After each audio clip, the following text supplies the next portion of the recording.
Bonjour et bienvenue dans cette nouvelle vidéo de Vivre sainement sur les pièges et questions biaisées tendues par Bourdin au professeur Raoult. Aujourd'hui, nous allons parler de cette interview du professeur Raoult par Jean-Jacques Bourdin. On a très pu vite se rendre compte à quel point, encore une fois, les questions étaient posées de façon à piéger le professeur Raoult, qui s'en est très bien sorti, comme d'habitude.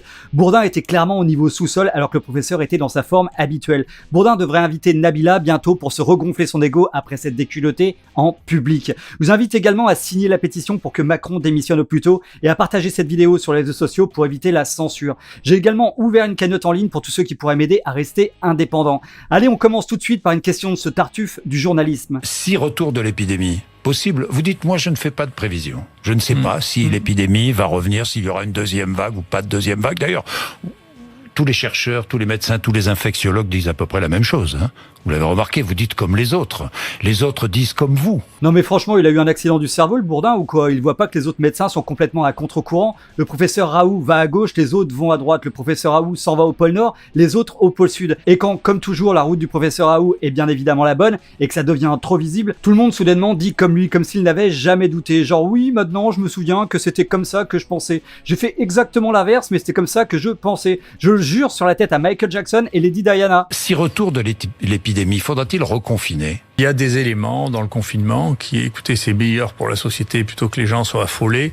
Le lien de causalité, ce que nous on appelle le lien de causalité, la démonstration que le confinement généralisé permet de mieux maîtriser l'infection n'est pas clair. Et oui, c'est tellement pas clair que les pays qui n'ont pas confiné se sont débrouillés beaucoup mieux que nous, genre la Corée du Sud et l'Allemagne. Ils ont juste pris des précautions d'usage, du bon sens, ont protégé leur population, les gouvernants ont essayé de mettre la santé des gens au-dessus de leurs propres intérêts personnels, alors que par chez nous, je suis pas sûr qu'on puisse dire la même chose. Quand on donne 60 milliards d'euros pour soutenir des entreprises du CAC 40 qui n'ont jamais autant donné de dividendes à leurs actionnaires, et qu'on donne que 2 milliards d'euros aux TPE et PME, dans le même temps, on sent qu'il y a quelque chose qui cloche. Gérer la peur, éclairée par qui? Éclairée par des scientifiques, Didier Raoult. Oui et non, parce que... Non. Non. Ce conseil scientifique n'était pas composé de scientifiques? Si, c'était composé de scientifiques, normalement très bons pour la plupart. Ces gens, ils t'opèrent d'1 million d'euros en trop sur ton compte en banque, sans anesthésie, du travail de pro. Et ils avaient un très grand point en commun, comme tout le monde le sait maintenant. Ils ont tous été désignés par Macron, et bien sûr, la très grande majorité avait des liens d'intérêt avec les laboratoires. Donc Gilead, le laboratoire qui essaie de faire des centaines de milliards d'euros de bénéfices avec son Remdesivir. Le médicament qui ne fonctionne pas du tout, selon les études, bourré d'effets secondaires, et pourtant considéré comme un traitement aux États-Unis. J'étais un ovni, avez-vous dit, dans ce conseil scientifique. C'est vrai, non, c'est vrai, vous étiez un ovni. Pas de vrais sachants dans ce conseil? Aussi, quand même, beaucoup de sachants, beaucoup avaient des connaissances énormes sur les marchés financiers. Ils connaissaient aussi très bien les patrons de laboratoires pharmaceutiques. Ils gèrent aussi avec beaucoup d'expertise la valeur de leur compte en banque, s'intéressent beaucoup à la défiscalisation et à l'optimisation fiscale. Ils connaissent aussi le prix des actes médicaux les plus chers pour payer leurs vacances. C'est genre un cancer du pancréas égale 1 mois de vacances à Saint-Barth. Si tu prends un autre cancer du côlon, ça te paye la croisière pour y aller. Alors bon, voilà, les sachants, il y en avait quand même pas mal dans ce conseil. Écoutez, vous l'avez dit. Écoutez, moi j'ai mes mesures à moi, si vous voulez, j'ai un conseil scientifique que j'ai monté, si vous voulez, c'est pas le même niveau. Ouais, vous êtes d'un autre niveau. Je suis pas à Marseille, vous êtes collectivement d'un autre niveau. Bah oui, à Marseille, l'IHU est considéré dans le top 3 mondial des recherches sur l'infectiologie et la virologie. Donc n'en déplaise au compte en banque de Bourdin, le professeur Raoult et ses collègues sont des experts mondiaux indiscutables, alors que d'autres, comme Karine Lacombe à qui il a fait les yeux doux, sont des inconnus dans ce domaine. Les seuls qui connaissent ces imposteurs sont les journalistes du pouvoir et les laboratoires pour la propagande. Après, on a comparé les grandes régions, donc la région Île-de-France, il faut que vous soyez lucide, vous savez, il y a eu plus de morts dans la région Île-de-France que dans toute la Chine quand même. Donc ça doit poser question, c'est beaucoup de morts. C'est clair qu'on devrait se poser des questions par rapport à ça, plus de morts en Île-de-France que dans toute la Chine. Je veux dire, il est quand même évident, même pour l'abruti du village, que quelque chose n'est pas normal. Alors pour donner un indice, un pays d'1,4 milliard d'habitants a soigné ses patients alors que l'autre a donné du Doliprane aux malades. Mais évidemment, c'est toujours pas visible, les journalistes ne voient pas, les politiques ne voient pas. Moi je pense qu'on devrait essayer de leur retirer leur compte en banque pendant 1 mois, juste pour voir s'ils voient mieux après. Vous avez dit justement, pour corroborer ce que vous venez de dire, on n'a pas soigné les gens. C'est un choix qui a été fait, On n'a pas soigné les gens. C'est-à-dire que vous affirmez que des médecins ont tué des patients, s'ils n'ont pas soigné. Non, gardez vos déductions pour vous-même. Mais ce ne sont pas des déductions. Si, vous faites des déductions. Ce que je vous dis, globalement, quand on dit aux gens, si vous êtes malade, restez à la maison et prenez du Doliprane, on ne soigne pas les gens. Voilà, point final. Bah oui, mais pour Bourdin, il veut placer des mots dans la bouche du professeur Raoult pour que celui-ci soit condamnable. Et oui, après, on pourra le mettre en accusation de fausses accusations et le faire tomber à la Al Capone. En fait, Al Capone s'est jamais fait arrêter pour ses activités criminelles que personne n'a jamais pu prouver. Ils l'ont fait tomber pour fraude fiscale et emprisonné pour ce motif. Pour le professeur Raoult, bien sûr, il n'a pas d'activité criminelle. Il soigne des gens et sauve des vies. Mais ça dérange les intérêts financiers de beaucoup de puissants. Alors on essaie de lui faire dire ce qu'il n'a jamais dit pour pouvoir l'accuser et le mettre hors d'état de nuire. Après, les déductions. Donc on risque de les tuer. Ils risquent de mourir, en tout cas. Oui, on risque de les tuer, les médecins qui prennent ces décisions. Que les gens meurent ou que vous les tuez, c'est un point différent. Moi, j'assume très bien ce que je fais. Chez moi, les gens que j'ai soignés, il y a 0,5% de mortalité, c'est la plus basse au monde. Là, on voit très bien que Bourdin insiste lourdement encore et on comprend sa stratégie. Et ce gars est un journaliste. Pour lui, le journalisme, c'est de placer des mots dans la bouche des autres qu'ils n'ont jamais dit. Et vous avez vu son sourire quand le professeur Raoult le renvoie dans les cordes? C'est incroyable. Vous avez dit aussi, pardon Didier Raoult, vous avez dit aussi, ici à Paris, on comptait les morts, moi je comptais les positifs. Vous l'avez dit. Oui, c'est vrai. C'est vrai. Mais les statistiques... n'est-ce pas insultant quand même à l'égard des soignants d'Île-de-France, des familles de victimes? Je vous pose franchement, ça a choqué. Vous comprenez que ça a choqué? Mais vous croyez, alors je vais vous dire, allez-y, ici à Paris, je viens pas. Oui, je comprends bien que ça ait choqué qu'un médecin ait des résultats formidables avec un traitement qui fonctionne selon ses études, qui se retrouve avec une mortalité de seulement 0,5% pendant que la France tourne autour de 20% de mortalité. Alors oui, ça choque les familles, oui, ça a dû choquer les patients, mais pas pour les mêmes raisons que ça ait choqué les journalistes et les gens rémunérés par les laboratoires. Le professeur Raoult leur a provoqué une allergie sévère au point de leur provoquer le syndrome de Tourette. Certains ne pouvaient plus s'empêcher de l'insulter. Vous croyez que les gens... C'est pas la popularité qui soigne, Didier Raoult. Non, c'est moi qui soigne. Bon, c'est pas vous non plus qui soignez. Non, vous avez déjà soigné quelqu'un dans votre vie? Moi, je suis pas vous avez sauvé quelqu'un dans votre vie? Non, alors calmez-vous. Calmez-vous. Non, mais Didier D'accord, Raoult, non, écoutez, calmez-vous. Non, mais donc m'expliquez pas la médecine médecine et m'expliquez pas ce que c'est soigner les gens. Je n'ai fait que soigner les gens. J'ai fait soigner les gens, mais si vous faites pas le diagnostic des gens, vous pouvez pas les soigner. D'accord. Donc donc ce que je vous ai dit et ce que je vous répète, et n'en faites pas de déduction foireuse. Oui, mais là, professeur Raoult, des déductions foireuses pour ce soldat du système, c'est sa marque de fabrique, c'est presque génétique. C'est comme si Batendiaï s'arrêtait de mentir ou que Macron était le président du peuple. C'est tout bonnement pas possible. On peut pas demander à des hyènes de devenir des humains avec un cœur, quand même. Et regardez comment Bourdin va cogiter sur la remarque du professeur Raoult sur ces déductions foireuses. Dit aux gens, ne faites pas de diagnostic, restez à la maison et que le message du SAMU... On tue des gens. On ne tue pas des gens. Écoutez, vous allez me le répéter 10 fois, puis je vais me lever et m'en aller. Donc vous écoutez ce que je vous dis, d'accord? Ce serait une erreur. Non, je m'en fiche de vous. Vous savez, de votre pluralité, je m'en fous aussi. Voilà. Donc si on s'en fout, on peut partir tous les deux, je m'en fous. Bon, alors allez-y. Vous l'avez bien compris. Allez-y. Je m'en vais. Allez-y. Allez-y. De nombreux professeurs de médecine. Allez-y. Allez-y. Ne partez pas, j'ai des questions à vous poser. Voilà, un grand moment de journaliste, on se lève tous et on applaudit. Le gars qui veut faire encore dire au professeur Raoult que certains médecins ont tué des gens. C'est indigne de la part d'un pseudo-journaliste, mais le CSA, bien sûr, encore ne réagira pas. Car c'est devenu normal à notre époque que les médias soient des imposteurs. C'est genre, t'es honnête, faut te trouver un autre boulot. Nous, on accepte que des menteurs, maintenant, des imposteurs. C'est genre, t'as fait une école de conditionnement journalistique, on te prend. T'es prêt à cracher sur le peuple, les gilets jaunes. Raoult, on te file carrément un prime time d'une émission. Maintenant, t'as même plus besoin de coucher pour réussir, t'as juste besoin d'être un soldat du système. Posez-moi des questions intelligentes et arrêtez de me répéter les choses. Alors, est-ce que vous avez tué des gens et tué des gens? Ça n'est pas intelligent. Ne me dites pas que je ne pose pas de questions intelligentes. Si, je vous le dis. Bon. Vous n'êtes pas journaliste. Je suis pas journaliste, mais je suis un humain normal. Moi, je ne suis pas médecin, vous n'êtes pas journaliste, on est d'accord. Ne me donnez pas de change de sujet. Voilà, donc Bourdin n'est pas un médecin, mais il n'est pas un journaliste non plus. Un vrai journaliste sert à informer et découvrir la vérité. Et là, on comprend bien que c'est pas le dada du bonhomme qu'on a en face de nous. Quant à ces questions intelligentes, non, elles le sont pas. Elles sont bêtement biaisées, genre, et vous n'avez pas envie de mettre un coup de couteau dans la carotide de Macron en ce moment? Ou alors, faites un choix. Vous préférez tuer des gens par asphyxie, ou alors avec du poison? Ou alors une petite dernière pour la route. Vous avez jamais essayé de violer un enfant sous anesthésie? Les questions de Bourdin sont exactement du même calibre. Écoutez la suivante. Je change de sujet. De nombreux professeurs de médecine, des femmes, des hommes, médecins, infectiologues, sont-ils achetés par l'industrie pharmaceutique? Oui ou non? Non, mais vous posez des questions qui sont trop simples. Je suis désolé. C'est pas acheté. Est-ce qu'ils ont des conflits d'intérêts? Est-ce qu'il y a des conflits d'intérêts? C'est évident qu'il y a des conflits d'intérêts. C'est vrai ? Mais bien sûr, enfin... Et oui, encore une question qui est biaisée, du vrai journaliste de caniveau. Encore une fois, l'intérêt est clair. Pouvoir accuser le professeur Raoult de quelque chose pour le mettre hors d'état de nuire des intérêts de certains. Cela prouve encore une fois que le professeur est extrêmement gênant pour certains. Il a mis la lumière sur les conflits d'intérêts majeurs de certains de nos personnels soignants et politiciens avec les marchés financiers et les laboratoires. Les objectifs de l'essai majeur étaient de faire exclusivement du Remdesivir, alors qu'on savait exactement au même moment que le seul qui avait fait la preuve de son efficacité, c'est l'hydroxychloroquine, et qu'on ne parle absolument pas de l'hydroxychloroquine dans les essais thérapeutiques mis en France. Mais pourquoi ça ? Parce que c'est un laboratoire, Gilead, qui fabrique, qui propose ce traitement ? Oui, c'est le médicament de Gilead. Ouais, c'est pour ça. Et là, d'un seul coup, Bourdin devient amnésique, genre il connaît pas Gilead, et il se rappelle même plus qu'il a perdu son permis de conduire la semaine dernière pour un excès de vitesse de fou sur l'autoroute. C'est genre il sait même plus combien de pognon il a sur son compte. Alors là, je vais vous dire, pour que Bourdin il se souvienne plus de ça, c'est que le problème est vraiment très grave. Genre le gars, il faut changer de taf si tu connais pas Gilead et le Remdesivir, c'est genre, c'est quoi le Remdesivir ? C'est une nouvelle langue le Remdesivir ? C'est quoi ? C'est un dialecte tibétain ou quoi ? Vous avez une fondation. Je ne vous accuse pas de conflit d'intérêts, hein, professeur Raoult, que les choses soient claires. Une fondation qui gère votre institut, qui est un institut qui fait un travail remarquable, tout le monde s'accorde à le dire. Vous avez donc une fondation. Et dans cette fondation, évidemment, il y a des laboratoires. C'est normal. Il n'y en a plus.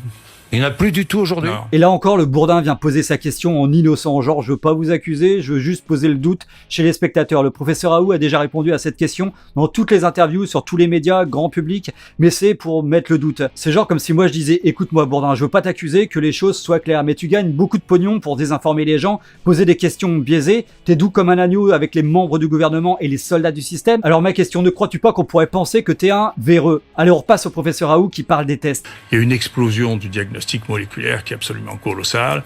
C'est-à-dire qu'on a les moyens facilement maintenant de tester les 20 virus qui donnent des infections respiratoires, et que donc c'est une chose qui doit rentrer dans les mœurs, devenir systématique, et que donc nous, on a des outils qui permettent en particulier de fabriquer nous-mêmes nos réactifs, ce qui fait que ça coûte 10 ou 100 fois moins cher, et qu'on a l'habitude de faire ça. Ah mais professeur Raoult, arrêtez de faire des trucs qui valent moins cher, c'est incroyable ça. Nous on veut des trucs qui coûtent très cher, on veut gagner du pognon, du flouze, on veut que les gens vident leur compte pour remplir les nôtres. T'es sympa Raoult, mais t'es trop normal pour faire partie de l'élite. Il faut que t'arrives à penser comme un salaud, faire du fric. On va te payer un stage chez les Rothschild parce que là c'est vraiment plus possible. On aurait pu éviter beaucoup, franchement. Beaucoup de décès en France. Non mais globalement, il y a un travail qui vient de sortir de l'assistance publique de Paris, qui a comparé le groupe sur 4500 personnes, le groupe de ceux qui avaient reçu l'hydroxychloroquine au groupe de ceux qui n'avaient pas reçu. Il y a 20% de morts en moins dans le groupe d'hydroxychloroquine. C'est pas mes données à moi, c'est les données faites ici à Paris. Alors je vais te dire, si même la PHP dit que le nombre de morts a diminué de 20% avec l'hydroxychloroquine, c'est encore une preuve. Et bien sûr, toujours personne ne réagit. 20% en moins, et Véran, Macron, le comité scientifique, non, la preuve n'est pas assez solide, ils n'ont pas fait de randomisation à l'aveuglette, à cloche-pied, avec un café dans la main droite et une brosse à cheveux dans la main gauche en chantant la Marseillaise en allemand, donc étude invalidée. Et imaginez, en plus, ils ont même pas rajouté l'azithromycine dans cette étude, et certaines données sont totalement biaisées. J'en reparlerai dans une autre vidéo, et malgré ça, ils trouvent quand même 20% de morts en moins. Vous n'avez aucun doute sur l'efficacité de ce traitement. Là, je vous le dis, vous n'avez aucun doute sur l'efficacité de ce traitement. Non, mais là, la question, il pense que c'est parce qu'il va répéter la question plusieurs fois que le professeur va répondre autre chose. C'est genre, vous n'avez aucun doute sur l'efficacité du traitement ? Non, non, non, ne répondez pas tout de suite. J'ai pas fini de poser la question. Alors, je continue. Vous n'avez vraiment aucun doute sur l'efficacité du traitement ? Est-ce que ce traitement fonctionne ? Vous en êtes vraiment sûr, vraiment convaincu ? Allez-y, répondez que vous ne l'êtes pas, je vous l'ordonne. Je vous refuse de penser autrement. Vous savez, chacun doit rester dans son métier. Oui. Moi, nous, on a détecté massivement les gens, on a fait 5000 diagnostics de Covid, on en a traité 4000, sur les 4000, la publication est online aujourd'hui, sur les 4000, il y en a 3700 qu'on a rapportés, sur les 3700, il y a, je crois, 3200 ou 3300 qu'on a traités par hydroxychloroquine et azithromycine, et on a une mortalité de 0,5%. Après, vous pensez un peu ce que vous voulez. Vous non, mais je ne traiter pense un peu. rien, je vous pose une question. Donc, mais moi, ne croyez pas que je pense. Non mais là on te croit très bien Bourdin, on sait très bien que tu ne penses pas, t'es juste un soldat du système. Tu pètes sur commande, tournes sur ton siège comme une girouette politicienne. T'essayes de faire le rebelle de l'info alors que t'es juste un yaourt dans ton pot. Tu prends la forme du pot quel que soit le pot, t'es le caméléon du journalisme, champion du monde du retournage de veste et des cerveaux. Alors pour tout ça on n'avait aucun doute sur ta fonction cérébrale totalement néante. Vous la connaissez bien. Oui. Ah, ouais. oui. Vous la maîtrisez, là. Je la maîtrise. Enfin, On maîtrise. vous la connaissez bien. En tout cas, mieux que les autres. Oui. Mieux que les autres. Ah oui. Mais vous faites tout mieux que les autres ou pas? Non, mais écoutez, qu'est-ce que vous voulez que je vous dise? Je m'en fous.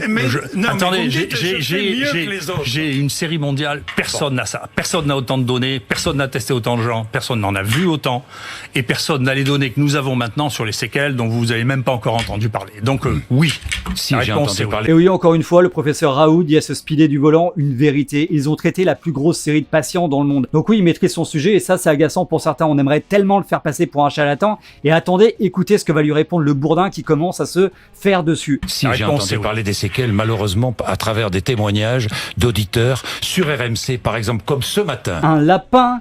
Comme ce matin, une auditrice, 4 mois après son Covid, qui souffre de problèmes cardiaques, qui a l'impression d'avoir un infarctus tous les 2 jours, qui est essoufflée en permanence. Je sais. Que savez-vous, justement, sur ces séquelles, puisque vous connaissez cette il- maladie? Que savez-vous sur ces séquelles? Sur ces... Bah surtout toi Bourdin, parce que tu ramènes ta fraise comme si tu connaissais toutes les séquelles comme un expert. C'est genre une auditrice lui a parlé des séquelles, et d'un seul coup Bourdin devient un expert d'infectiologie qui peut rivaliser avec le professeur Raoult. Bah alors, professeur Bourdin, elles arrivent quand tes études? Je reviens sur les politiques. Certains nous ont menti, franchement. Je sais pas ça. C'est pas du mensonge. Bon, j'oublie le mot. Et oui, Bourdin voulait encore faire dire que les politiques avaient menti, bien sûr, et soudainement, vu que ça fonctionne pas, il retire son expression en disant qu'il avait oublié le mot. C'est genre comme si moi je disais « Eh Bourdin, tu serais pas corrompu ?» En fait, c'est pas ce que je voulais dire vraiment, mais j'ai oublié le mot à l'insu de mon plein gré. C'est genre tu places une idée, tu t'excuses, mais l'idée reste dans la tête des gens comme une baffe en pleine tête. Et Emmanuel Macron vous consulte toujours, vous téléphone toujours? Je lui fais parvenir toutes les informations que j'ai. Oui, permanentes. régulièrement. Ouais. Régulièrement. Il en tient compte. Écoutez, Non, mais il moi, vous j'ai- répond. Ce que je veux dire, il en tient compte, il vous répond. J'ai vu un certain nombre de choses que je lui avais dit qui ont été Oui. utilisées. Donc, Oui, j'ai prescrit à Macron dernièrement un médicament qui protège les parois nasales. Parce qu'en ce moment, il a beaucoup de mal au nez et ça l'irrite beaucoup. Il se gratte, se touche le nez. Alors je lui ai recommandé de la poudre de perlimpinpin pour tout arranger. J'ai aussi prescrit des médicaments à Brigitte pour cette diarrhée explosive rebondissante. Certains disent, ou peut-être le dites-vous, je suis le professeur du peuple contre les mandarins. non, mais c'est les autres. Bah, écoutez, je m'en Ils ont fous. des raccourcis. Non, mais je m'en fous un peu de ce qu'on dit Vous pour en dire foutez. complètement. Ça m'indiffère. Vraiment. Ça Ce m'indiffère. qu'on dit de vous, vous vous en foutez. Je m'en fous complètement. Ouais. C'est pas mon problème. Ouais. Quel est votre problème? Je n'ai pas de problème du tout. Je vais très bien. Non, mais je vous dis ça comme ça, quoi. Non, mais Et toi, Bourdin, c'est quoi ton problème? Vas-y, allonge-toi et ferme les yeux. Dis-moi en ce moment, t'as le cerveau à l'envers et t'as la conscience troublée. T'as pas l'impression d'être un malfaiteur qui désinforme? T'as pas l'impression de gagner un salaire de malade pour conserver des privilèges et ne pas dire la réalité? Enfin bon, moi je dis ça comme ça. Hein. Alors restez bien avec nous pour la dernière partie, pour la blague du jour sortie par ce polichinelle Macrotis. C'est vraiment du lourd. Abonnez-vous également à la chaîne et rejoignez-nous sur Facebook pour rester en contact si la chaîne venait à être suspendue. Car oui, ça pourrait arriver. Partagez aussi cette vidéo massivement sur les réseaux sociaux, car ma chaîne fut limitée en diffusion sur le sujet de la crise. Un dernier point, YouTube a démonétisé toutes les vidéos sur le sujet de la crise, sauf pour les grosses chaînes de news comme BFM TV. Alors j'ai ouvert une cagnotte pour tous ceux qui pourraient m'aider par une cotisation mensuelle. Je vous remercie vraiment tous d'avance. vous savez, moi, la seule chose qui m'intéresse, c'est l'estime de moi-même. C'est un point très important. Donc, j'essaie d'être en accord avec Vous avez moi-même et pas avoir honte de moi. Je fais ce qu'il faut pour. Et je suis prêt à prendre des risques pour être effectivement en accord avec moi-même. Et l'estime des miens, c'est déjà bien, hein. Oui, ça c'est important. Et le Nous reste... avons un point commun, vous voyez. Oui. Alors ça, c'est la blague du jour. Genre Bourdin est intéressé dans l'estime de soi-même. Je pense que Bourdin ne connaît pas le sens de cette expression. L'estime de soi-même ne veut pas dire avoir un ego surdimensionné qui remplit son compte en banque.